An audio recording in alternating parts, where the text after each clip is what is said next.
qui favorise l'inclusion, comme j'ai pu l'observer. Dans le premier cas, la vieillesse est assimilée à la dépendance, les seniors à la moindre performance, etc. Donc la gouvernance par l'âge fige la société dans une vision déficitaire du vieillissement. Elle empêche de valoriser les gains pour tous d'une vie plus longue. Donc on ne s'en sortira pas en France si on n'arrive pas à abolir cette gouvernance par l'âge et à la modifier pour aller vers des droits fondamentaux,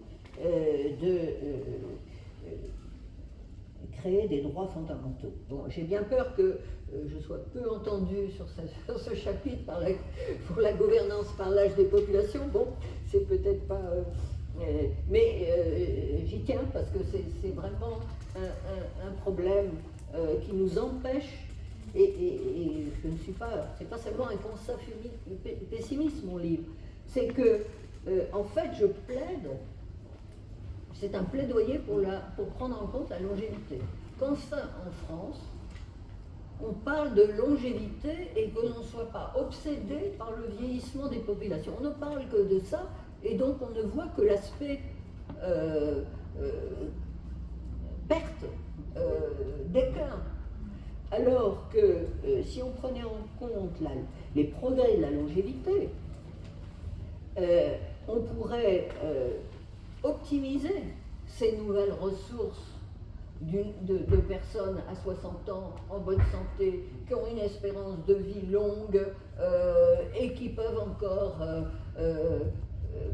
contribuer à la société de différentes manières selon leurs choix, prolonger l'activité, enfin bon,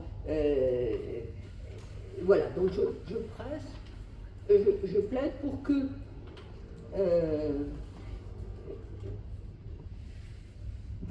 pour ce plaidoyer, pour qu'on prenne en compte la longévité et les nouvelles ressources qu'elle nous apporte. Et c'est en cela que l'agisme, pour moi, ce n'est pas seulement une injustice, mais c'est surtout un frein à notre développement collectif et à notre capacité à nous adapter à la transition démographique. Il faudra bien y passer. Et selon l'orientation qu'on a prise, pour l'instant, il n'y a pas de solution à l'égard du vieillissement de la population qui pourtant est là.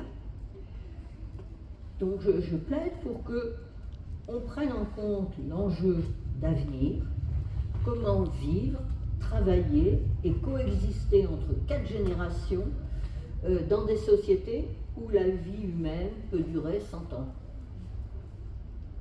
Et je propose de sortir de la gouvernance par l'âge et de l'agisme qu'il produit, pas seulement comme impératif éthique, mais comme condition stratégique pour réussir le XXIe siècle. Je vous remercie.